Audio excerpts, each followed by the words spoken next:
Hi friends, last வீடியோவில் நம்ம Phoenix alphabets பார்த்துருந்தோம். இப்போ வந்து நம்ம டூ வேர்ட் லெட்டர்ஸ் பார்க்கலாம். இந்த டூ வேர்ட் லெட்டர்ஸ் பார்க்குறதுக்கு முன்னாடி ஃபஸ்ட்டு அந்த ஆபக்கோட ஃபஸ்ட்டு நம்ம நல்லா லேர்ன் பண்ணால் தான் நம்ம வந்து இதை நல்லா ரீட் பண்ண முடியும். ஸோ அந்த இதை பார்த்துட்டு அதுக்கப்புறமா இந்த வீடியோஸ் பாருங்கள்.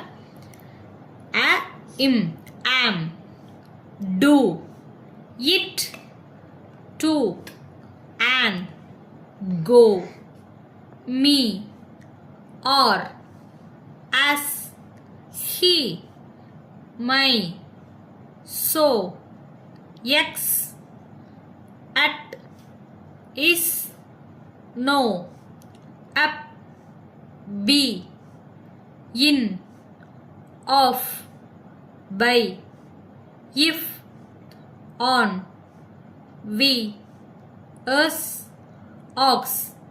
இதெல்லாம் வந்து சைட் வேர்ட்ஸ். ஸோ நம்ம வந்து இதை இப்படி தான் படிக்கணும். தேங்க்யூ.